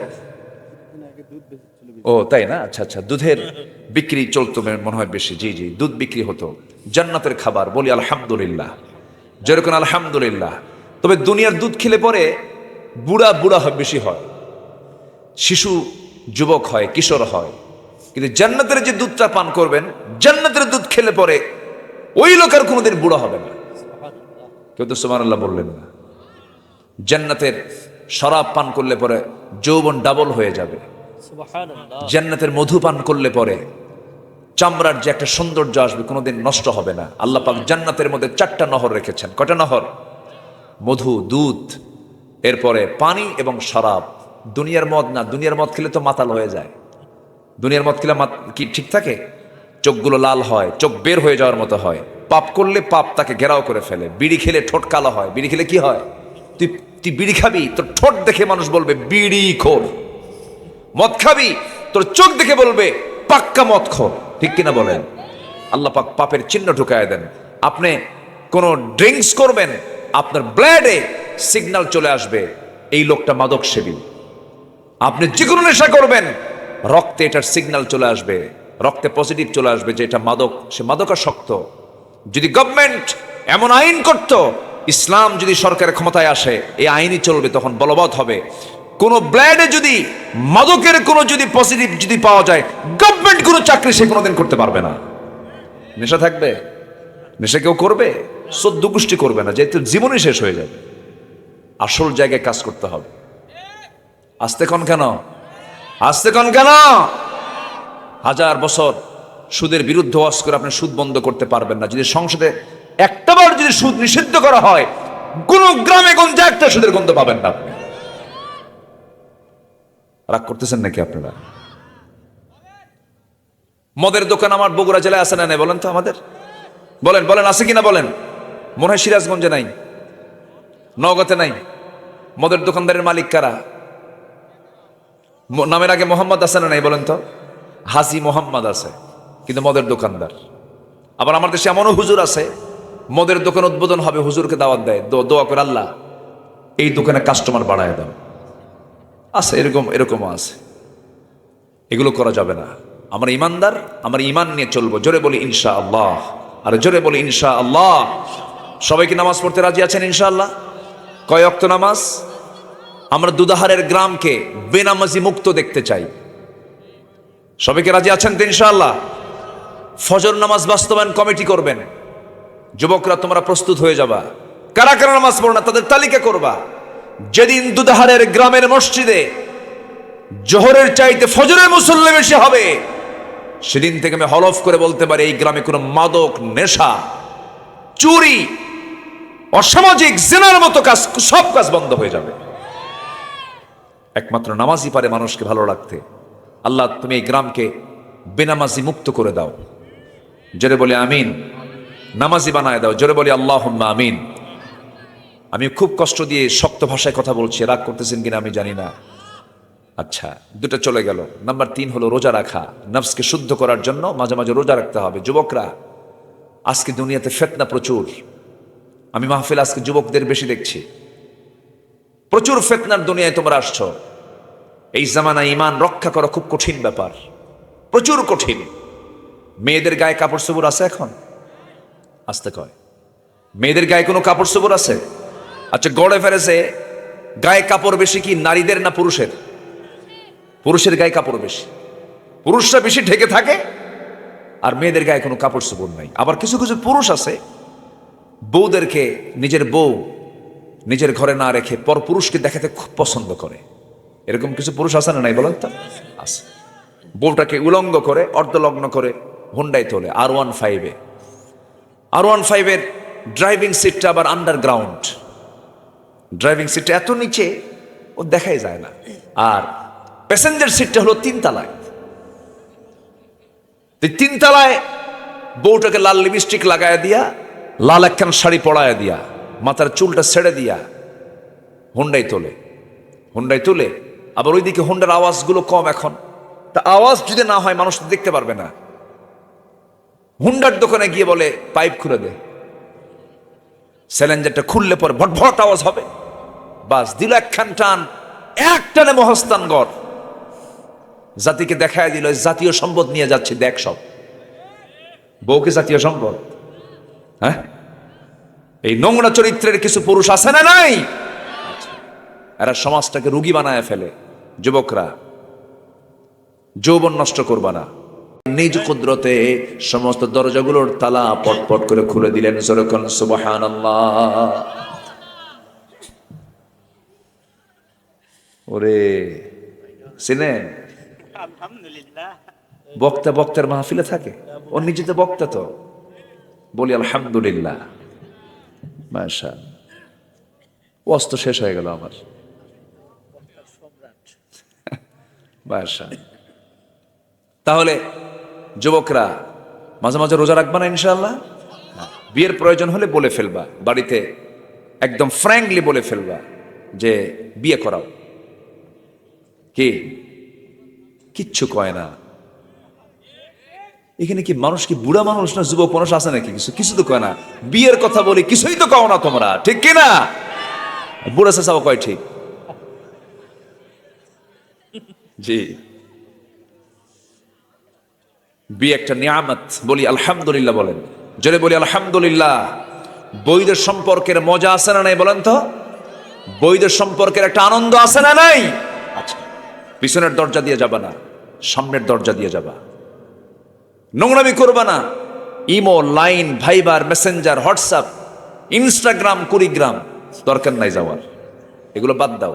এগুলো বাদ দিয়ে সুন্দর করে জীবনটা গড়ো। এবং স্মার্টফোনের মুরিদ হবা না।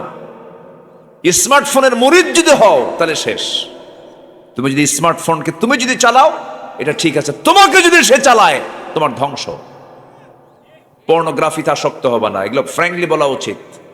তোমার ফ্রন্টাল সেলগুলো সব ধ্বংস হয়ে যাবে। তোমার জীবন, যৌবন, চরিত্র ধ্বংস করার জন্য প্রস্তুত হয়ে আছে। শুধু ক্লিক করবা, শেষ। পা দিবা না। গেমস, আসক্তি মাদকের চাইতে ভয়ঙ্কর। অসংখ্য পরিবার ফকির হয়ে গেছে এই গেমসের আসক্তির কারণে।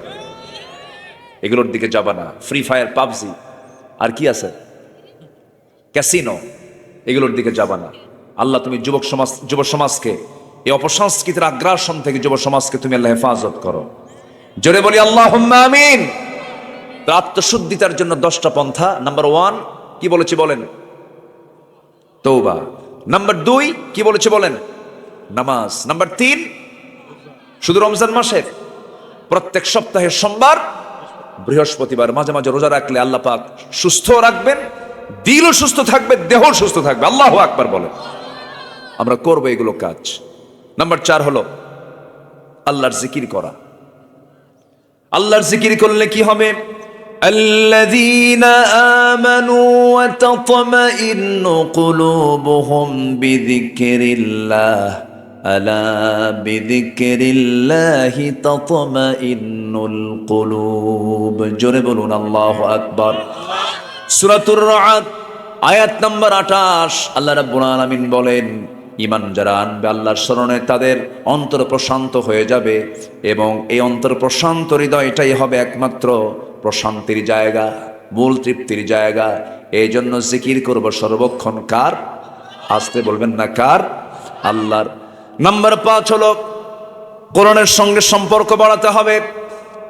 পৃথিবীর কোনো শক্তি নাই আপনাকে শয়তান থেকে বাঁচাতে পারে। শয়তান তো মারাত্মক একটা ভয়ঙ্কর শত্রু আমার আপনার জীবনে। শয়তানটা কেমন করে অ্যাটাক করে? সুম্মা লাআতিয়ান্নাহুম মিন বাইনি আইদিহিম ওয়া মিন খালফিহিম ওয়া আন আইমানিহিম ওয়া আন শামাইলিহিম ওয়া লা তাজিদু আকসারুহুম শাকিরিন। আমি তোমার বান্দাগুলোকে ডান থেকে, বাম থেকে, সামনে থেকে, পিছন থেকে অ্যাটাক করব। আল্লাহ বলছেন, শয়তান তুই পারবি না। আমার পছন্দের যারা বান্দা তারা বলবে আউযু বিল্লাহি মিনাশ শাইতানির রাজিম। আশ্রয় চাই আমরা কার কাছে? কোরআন আপনাকে পাহারা দিয়ে দেবে। কোরআনের তেলাওয়াত, কোরআনের কিরাআত, কোরআনের দিরাসাত, কোরআনের তাদাব্বুর, সবগুলো হক যদি কোনো বান্দা আদায় করতে পারে, শয়তান ওই বান্দার কাছে আসতে পারে না। ফজর যখন হয়ে যায়, ফজরের ঠিক আগ মুহূর্তে শয়তান প্রত্যেক বান্দার কাছে চলে আসে এসে বলে আলাইকা লাইলুন তাবিল, তোমার রাত বড় লম্বা, ঘুমাও ঘুমাও। তুমি ঘুমাও, চুলের মধ্যে হাত ঢুকায় দেয়, ঘুমাও, আজান শুনতে দেয় না। ওই সময় রাসূল বলেন ওই শয়তানের 3টা গিট সে মেরে চলে যায়। 3টা গিট যদি কোনো বান্দা ছোটাতে চাও, রাসূল আমলগুলো শেখায়া দিলেন। আজান শোনার সঙ্গে সঙ্গে তুমি বিছনা থেকে পিঠটা সরাইয়া ফেলো, 1 নাম্বার গিট চলে যাবে। নাম্বার 2, সুন্দর করে ওযু বানাবে, নামাজের নিয়তে 2 নাম্বার গিট চলে যাবে।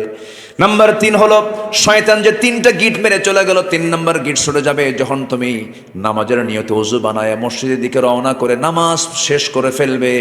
শয়তান 24 ঘন্টা পর্যন্ত শয়তান তোমার কাছে আসার সাহস পাবে না। জোরে কোন সুবহানাল্লাহ। তো শয়তান কোন সময় আসে বলেন তো? ফজরের একটু আগে। আর ওই টাইমটা হচ্ছে সবচেয়ে গোল্ডেন টাইম। ফিসসামা ইদ্দুনিয়া, আল্লাহ তাআলা দুনিয়ার আকাশে আসেন। সুবহানাল্লাহ বলবেন না?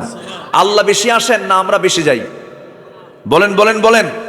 আল্লাহ কত আকাশের উপরে? বলেন 7 আকাশের উপরে। সেই 7 আকাশ থেকে প্রথম আকাশে আসেন, তাহলে আল্লাহ বেশি আসেন। সুবহানাল্লাহ বলেন। আমরা দুনিয়াতে থাকি, আল্লাহ আমাকে মাফ করার জন্য আল্লাহ নিজে চলে আসেন প্রথম আকাশে। ফিসসামা ইদ্দুনিয়া আলা মিন মুস্তাগফিরিন ফাগফির লাহ। আল্লাহু আকবার বলেন। আল্লাহ আমাকে মাফ করার জন্য প্রস্তুত নিয়ে থাকেন। তুই আমার কাছে চাবি, তোর চাইতে দেরি, আমার দিতে দেরি নাই। কিন্তু আমরা তো বেহায়া, আমরা চাই না, আমাদের মধ্যে শরম নাই। আল্লাহ এত নিয়ামতে ধন্য করেছেন আমাকে আপনাকে। প্রত্যেকটা শ্বাস প্রশ্বাস আল্লাহর দেওয়া। অক্সিজেন বন্ধ হলে 2 মিনিট থাকবো কেউ? অক্সিজেনটা কার দেওয়া? আল্লাহর দেওয়া। অতএব শ্বাস প্রশ্বাস যিনি আমাকে দিয়েছেন তার নামই তো শ্বাস প্রশ্বাসে থাকা উচিত। এটাই তো উচিত ছিল, কিন্তু বান্দা আল্লাহর নাম মনেই রাখে না। সম্মানিত ভাইয়েরা, আল্লাহ তাআলা দুনিয়ার আকাশে আসেন। আকাশটা কত বড়, কত দূর দিগন্ত। একটু একটা তথ্য দিই, আমরা যেখানে বসে আছি এখান থেকে আকাশ কি ছুঁতে পেরেছে এমন কোন মানুষ পৃথিবীতে কেউ আসছে এখনো? কেউ কি আকাশ ছুঁতে পেরেছে? একজন মানুষ শুধু আকাশকে ক্রস করে চলে গেছেন, তিনি হচ্ছেন মুহাম্মদ সাল্লাল্লাহু আলাইহি ওয়াসাল্লাম। তাও কি পৃথিবীর কোনো যানবাহন দিয়ে? আল্লাহ স্পেশাল ফ্লাইট পাঠিয়ে দিয়েছেন, এই জন্য তিনি যেতে পেরেছেন। কিন্তু এছাড়া 15 লক্ষ ডিগ্রি সেলসিয়াস সূর্যের আভ্যন্তরীণ তাপমাত্রা, মানুষের তো যাওয়া সম্ভব না সেখানে। আচ্ছা, এখন যদি মানুষ চিন্তা করে একটু চাঁদ দেখলাম, মঙ্গল গ্রহ দেখলাম, একটু তারার দেশে যাব, তারাগুলো কি ছোট না বড়? সূর্য থেকেও বড়। তারকাগুলো এত বড়, কিছু তারার আলো পৃথিবীতে আসেই নাই এখনো, এত দূরে আছে। পৃথিবীর সবচেয়ে নিকটবর্তী তারকা হচ্ছে প্রক্সিমা সেন্ট্রাই। প্রক্সিমা সেন্ট্রাই নামক তারকার দেশে যদি কেউ যেতে চায়, বিজ্ঞান বলছে নভোযান লাগবে। হচ্ছে নভোযান ছাড়া সম্ভব না, পৃথিবীর কোনো কপ্টার বিমান দিয়ে সম্ভব না, লাগবে হচ্ছে নভোযান। তো নভোযানের মধ্যে লেটেস্ট নভোযান হচ্ছে অ্যাপোলো 11, যার ঘন্টার গতি হলো 39,000 কিলোমিটার। এই গতিতে, এই ঘন্টার গতিতে কেউ যদি ওই নভোযানে চড়ে যদি রওনা দেয়, ওই তারকার পৃথিবীর সবচেয়ে নিকটবর্তী যে তারকা, সেই তারকার দেশে যেতে সময় লাগবে হলো 1,15,000 বছর মাত্র। যাবেন কারা কারা? হাত তোলেন। সম্ভব? সম্ভব? আর আল্লাহ বলছেন, বান্দা তোকে মাফ করার জন্য আমি দুনিয়ার আকাশে চলে আসি প্রত্যেক রাত্রিতে। কেউ সুবহানাল্লাহ বললেন না তো? তাহলে শেষ রাত্রে আমাদের একটু সেজদা দেওয়ার দরকার আছে কি বলেন তো? স্পেশাল টাইম শেষ রাত। ইমানদারের জন্য 6টা ওয়াক্ত নামাজ। যারা বিশেষ ইমানদার, কয় ওয়াক্ত নামাজ? 6 ওয়াক্ত। 5 ওয়াক্ত নামাজ, আর একটা হচ্ছে তাহাজ্জুদের সময়, যে সময় আল্লাহ তাআলা কোন আকাশে আসেন? দুনিয়ার আকাশে আসেন। আমরা চাইবো কার কাছে? আল্লাহর কাছে। আমাদের নফস শুদ্ধ হয়ে যাবে, আত্মশুদ্ধিতার পন্থা এগুলো। আমরা কোরআনের সঙ্গে সম্পর্ক বাড়াবো। আল্লাহ কবুল করুন, জোরে বলি আমিন। আপনার এই যে কথাগুলো না, শুধু আপনি শুনছেন না, কিন্তু এই কথাগুলো প্রযুক্তির মধ্য দিয়ে লক্ষ নয় কোটি কোটি মানুষের কাছে এই আলোচনাগুলো সাপ্লাই হয়ে যাচ্ছে, চলে যাচ্ছে। তো একটু থাকেন, আমি কি দোয়া করে দেব? আলোচনা চালাবো? আচ্ছা, নাম্বার 6 হলো সেজদায় বেশি বেশি কাঁদবো আমরা। কিসে কাঁদবো বলেন? কান্নাকাটি করার জায়গা কোথায়? মানুষ মরলে মানুষ কান্দে, আছে না? মেয়েরা বেশি কম কান্দে না বেশি কান্দে? হ্যাঁ, মাতম করে, এটা হারাম। ও বাবা রে, আছে না? ঠিক না, এটা হারাম, এটা ঠিক না। আল্লাহ তাআলা নারাজ হয়ে যান, আল্লাহ তাআলা অখুশি হয়ে যান। আমরা সেজদায় কাঁদবো আমরা বেশি করে। আল্লাহ রাব্বুল আলামিন বলেন, ইয়াখিরুনা লিল আযকানি ইয়াবকুন ওয়া ইয়াজিদুহুম খুশুআ। আল্লাহ রাব্বুল আলামিন বলছেন, আমার পছন্দের যারা বান্দা তারা কাঁদতে কাঁদতে লুটিয়ে পড়বে এবং তাদের মধ্যে বিনয় ভাবটা বেড়ে যাবে, চোখের পানি ফেলে ফেলে সে বেকারার হয়ে যাবে, আল্লাহ তুমি আমাকে মাফ করো, ইন্নাকা আফুউন কারীম তুহিব্বুল আফওয়া ফাআফু আন্না। এরকম করে করে ডুকরে ডুকরে কাঁদবে, আল্লাহর কাছে কাঁদবে যারা, যারা চোখের পানি যত বেশি হবে, যার দিলটা যত নরম হবে আল্লাহর জন্য, আল্লাহ তার জন্য তত নরম হবেন। জোরে বলি সুবহানাল্লাহ। নাম্বার 7 হলো নফসকে শুদ্ধ করার জন্য হালাল রিজিক উপার্জন করতে হবে। কুলু মিনাত তাইয়্যিবাতি ওয়া'মালু সালিহান ইন্নী বিমা তা'মালুনা আলিম। নাম্বার 8 হলো মিথ্যাচার এবং গীবতকে বর্জন করতে হবে। ওয়ালা তাজাসসু ওয়ালা ইয়াগতাব বা'দুকুম বা'দা আইয়ুহিব্বু আহাদুকুম আন ইয়াকুলা লাহমা আখিহি মাইতান ফাকারিহতুমুহ। জোরে বলুন আল্লাহু আকবার। গীবত করবা না, মিথ্যাচার করবা না। 16 বছর আমরা যে চিত্র দেখেছি 2024 পর্যন্ত, 8 থেকে নিয়ে এই 16 বছর একটা মহিলা যে পরিমাণ মিথ্যা বলেছে, শয়তান মনে হয় এত মিথ্যা কথা কয় নাই, ঠিক কিনা বলেন? এত মিথ্যা কথা বলেছে, আলেমদের বিরুদ্ধে কত নেগেটিভিটি ছড়িয়ে দেওয়ার জন্য অনেক অপচেষ্টা করেছে, কিন্তু মিথ্যা মানুষকে ধ্বংসের দিকে ঠেলে দেয়।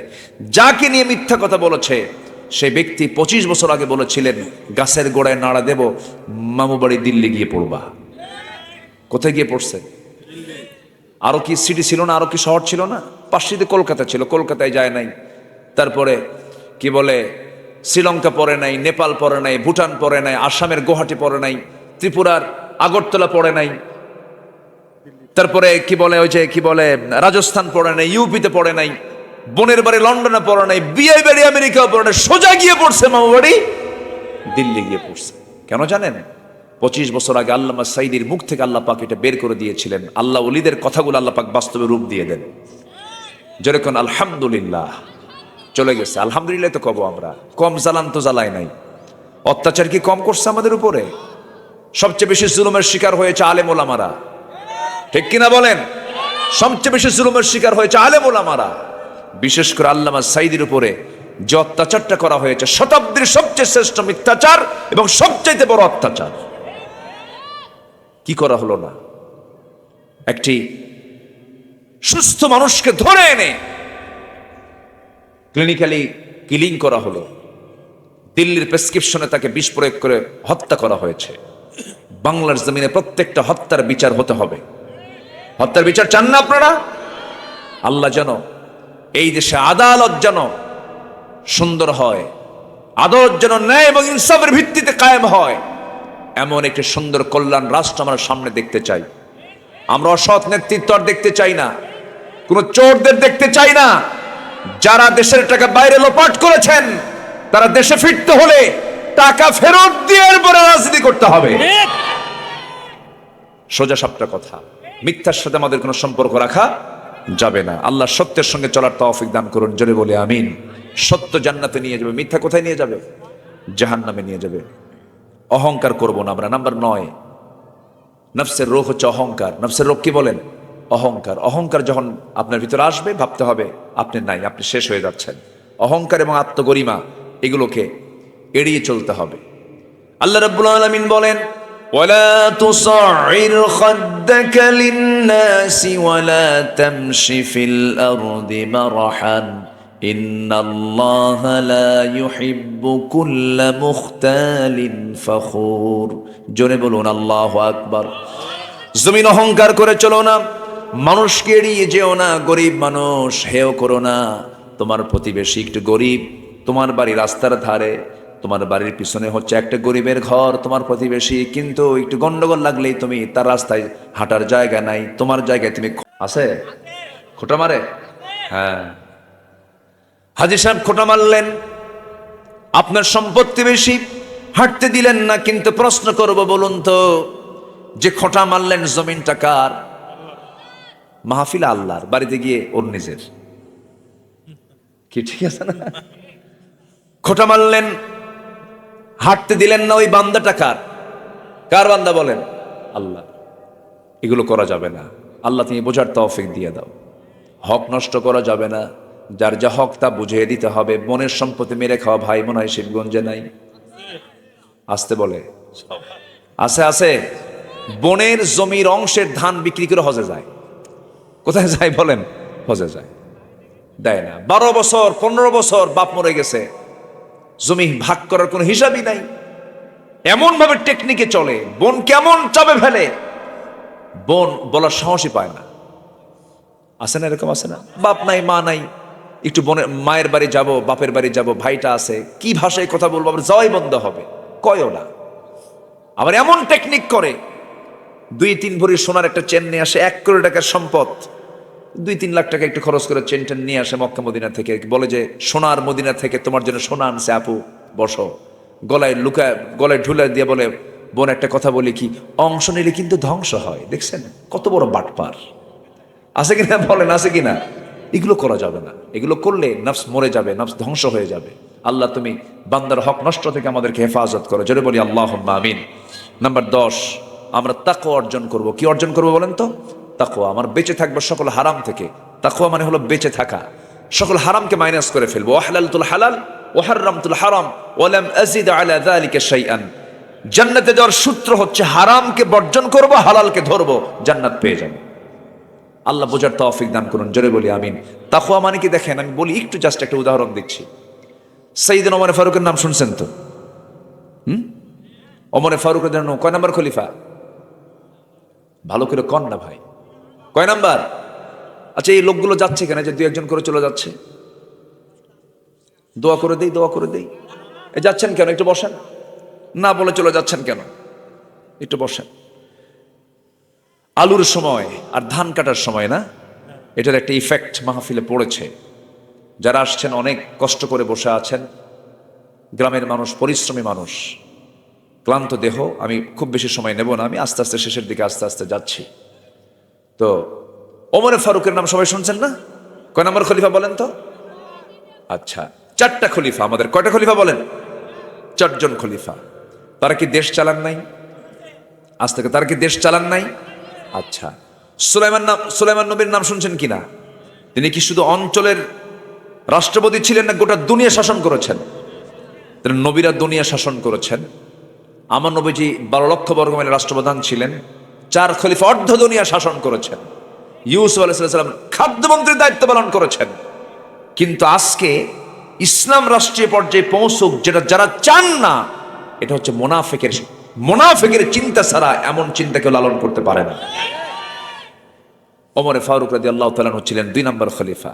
তাকওয়া কাকে বলে দেখেন, উনি রাষ্ট্রের পক্ষ থেকে 1 বোতল মধু পেয়েছেন। 1 বোতল কি পাইছেন? মধু। তো বোতল বাড়িতে এনে বললেন, গিন্নিকে ডাক দিয়ে বলছেন, বউ আমার, বোতলটা তোমাকে দিলাম, 5টা ভাগ করো, প্রতিবেশী 4 জন, আমরা 1 জন, এই 4টা 5টা ভাগ করে সবাইকে সমান সমান করে দিয়ে দিতে হবে। আচ্ছা দেন। হাতে নিয়েছেন স্ত্রী, হ্যান্ড ওভার করেছেন, পরক্ষণই বলছেন, সরি, আমাকে মধুর বোতলটা আমার হাতে তুলে দাও, আমি তোমাকে ভাগ করতে দেব না। আচ্ছা বলেন তো, এই আচরণ যদি আমার আপনার বউয়ের সঙ্গে আমরা কেউ করি, কি হতে পারে? হ্যাঁ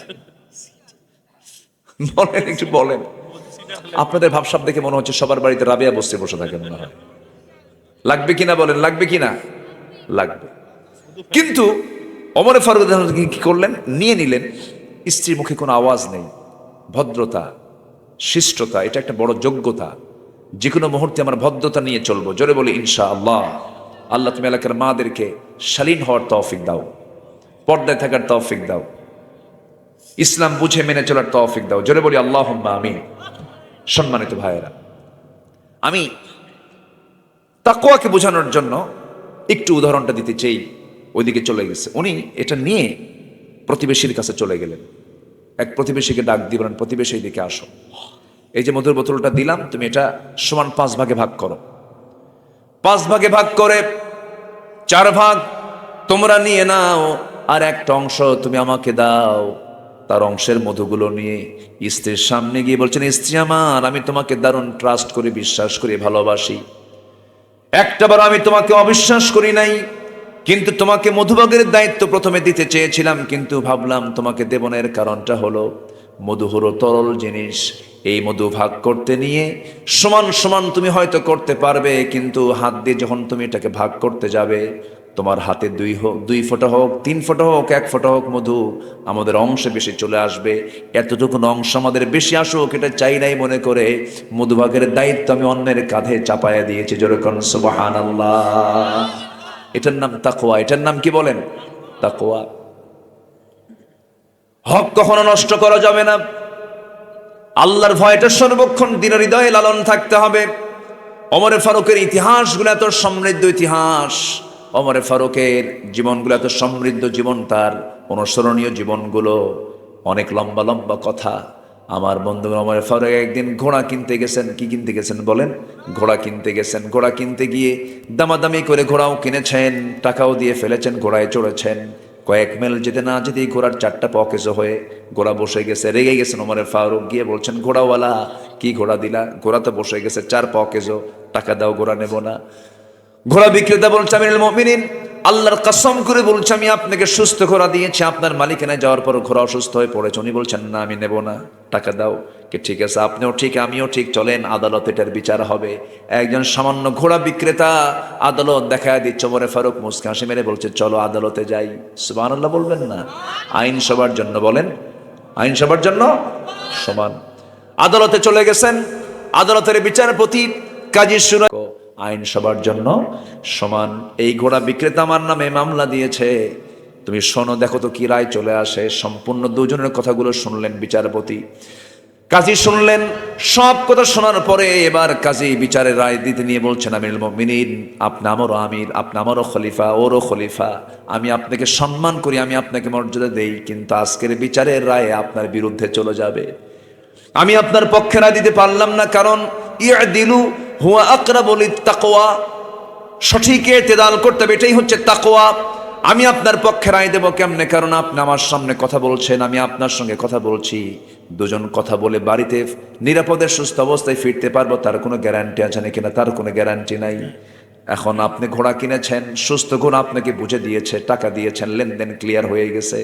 আপনার মালিকের আসার পরে ঘোড়া মরে গেল না অসুস্থ হলো, এটা বিক্রেতা কখনো দেখবে না। অতএব এই অকেজো ঘোড়াটা নিয়ে আপনাকে বাড়িতে যেতে হবে। ওমরে ফারুক মুস্কি হাসি মেরে একটা কথাও বললেন না, বাড়িতে ফিরে গেলেন। পরের দিন সমস্ত মজলিসের সদস্যদেরকে ডাক দিয়ে বললেন, গতকালকে একজন বিচারপতি পাইছি, খুব সাহসী বিচারপতি, আমার বিরুদ্ধে রায় দেয়, কোনো কথা নাই, তাকে ওই আঞ্চলিক বিচারপতি না বানায় তাকে চিফ জাস্টিস, প্রধান বিচারপতি বানায় দাও। আল্লাহু আকবার বলেন। ইয়াদিলু হুয়া আকরাবু লিত্তাকওয়া। এজন্য আমরা প্রত্যেকটা জায়গায় আমরা তাকওয়া অর্জন করার চেষ্টা করব। আল্লাহ রাব্বুল আলামিন সেই তৌফিক সবাইকে দান করুন। জোরে বলি আল্লাহুম্মা আমিন। অনেক রাত হয়েছে, ঠান্ডার রাত, অনেক মা বোন আসছেন মাহফিল। আল্লাহ তুমি সবার অংশগ্রহণকে নাজাতের কারণ বানিয়ে দাও। জোরে বলি আল্লাহুম্মা আমিন। আমার ভাইজান বসে আছেন, অনেকে বসে আছেন, আলহামদুলিল্লাহ মাহফিলটা অনেক সুন্দর হয়েছে। আল্লাহ মাহফিলকে কবুল করো। জোরে বলি আল্লাহুম্মা আমিন। মকসুদ আল আজমি, মাশাআল্লাহ, চেনেন তো সবাই? আমার খুবই ক্লোজ, কিন্তু আমার খুবই কাছে। আমি ওকে খুব ভালোবাসি, ও আমাকে একটু কম ভালোবাসে, আলহামদুলিল্লাহ।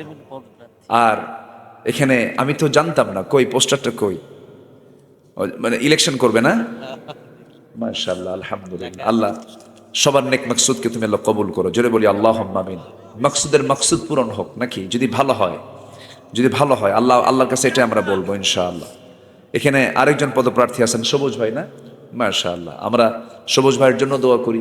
ওইদিকে মাকসুদ আল মাসুদ আল আজমি, আলহামদুলিল্লাহ, সে ঢাকার একটা মসজিদে জুমার খুতবা দেয় এবং গোটা দেশব্যাপী বিভিন্ন জায়গায় উনি কথা বলেন। দোয়া করবেন না তার জন্য?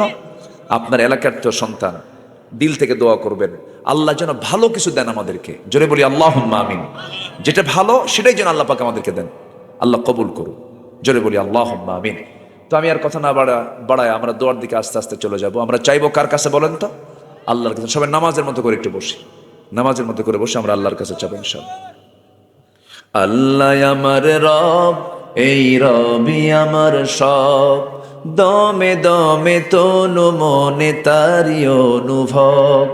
আল্লাহ আমার রব, এই রবি আমার সব, তোমার মদদ পেলে আমি আর না কিছু চাই, তোমার প্রেমের অনল আমি কি দিয়ে নে ভাই, যার হয়েছ তুমি তার নেই যে পরাভব, নেই যে পরাভব। আল্লাহ আমার রব, এই রবি আমার সব, দমে দমে তনু মনে তারি অনুভব। আল্লাহ আমার রব, এই রবি আমার সব। কেউ তো মারহাবা বললেন না, কিছুই বললেন না।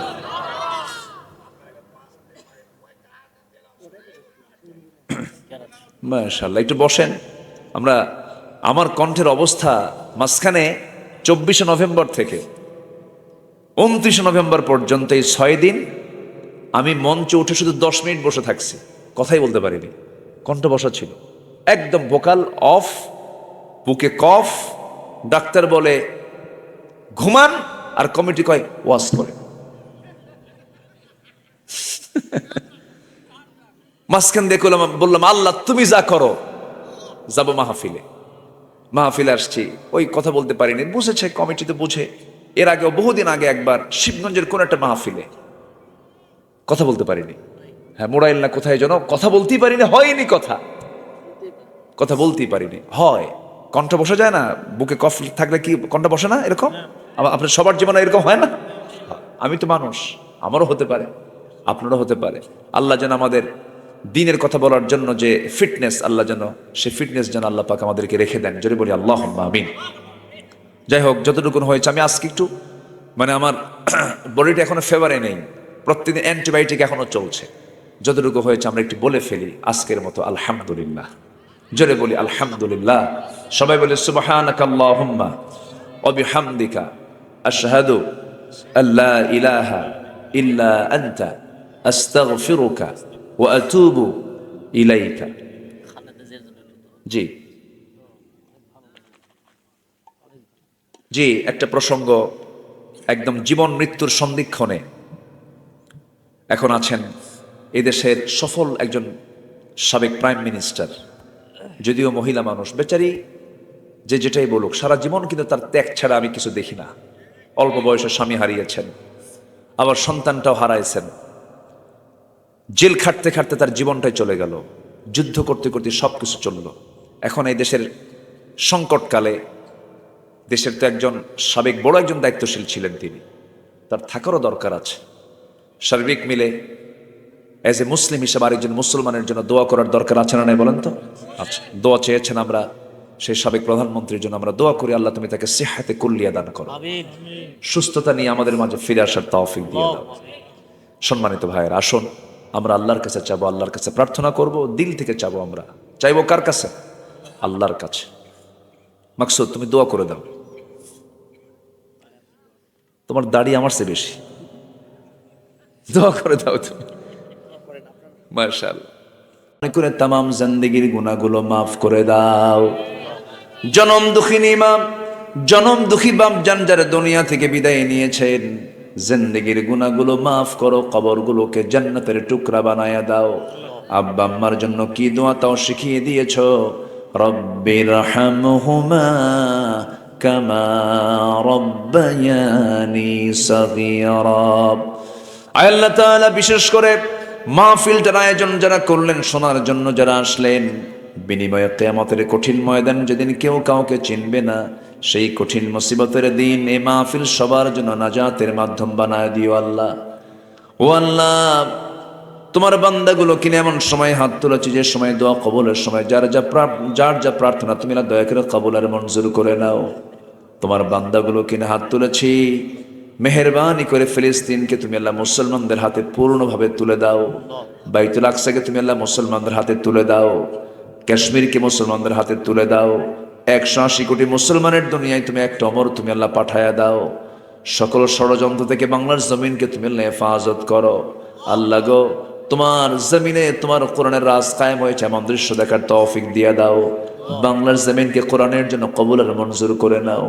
আল্লাহ, কোন দিন দুনিয়া থেকে বিদায় নেবো জানি না, ডান হাতে আমলনামা না আসা পর্যন্ত মরণ দিও না আল্লাহ। যেদিন মরে যাব রে, টান মেরে ঘর থেকে বের করে দেবে, জীবনের শেষ গোসলটা হয়ে যাবে, মরা মুখ সব দেখে দেখে চলে যাবে, কবরে রেখে আসবে, ফেলে রেখে আসবে, কবরে থুয়ে আসবে, কেউ আর খোঁজ খবর নেবে না। 24 ঘন্টা যাবে না, মাথার চুলগুলো খসে খসে পড়বে। 3 দিন যাবে না, চামড়াগুলো গলে গলে পোকার পেটের খাবার হয়ে যাবে। মাত্র 7টা দিন পেটের নারী ভরে সব চোখ মুখ কান নাক দিয়ে বের হওয়া শুরু হয়ে যাবে, কিম্ভূত কিমাকার চেহারা হয়ে যাবে। মাত্র 3টা মাস চলে গেলে কবর খনন করে যদি দেখা হয় কয়েকটা হাড় ছাড়া কিচ্ছু খুঁজে পাওয়া যাবে না। এই যে যত্ন করা দেহ সব মাটি খেয়ে ফেলবে, পোকামাকড় খেয়ে ফেলবে। শেষ পর্যন্ত তুমি বন্ধু, তুমি আল্লাহ ছাড়া আমার আর কেউ নাই রে আল্লাহ, মেহেরবানি করে সে অন্তিম সময় যখন চলে আসবে জবানে জারি করে দিও লা ইলাহা ইল্লাল্লাহু মুহাম্মাদুর রাসূলুল্লাহ সাল্লাল্লাহু আলাইহি সাল্লাম। শেষ করে ফেলেছি। সম্মানিত ভাইয়েরা, এই মাইকটা দেন না, একটু বসেন, আমার একটু কথা আছে, একটু বসেন, একটু 2টা মিনিট। আমি একটা প্রসঙ্গ বলবো, ভুলে গেছি।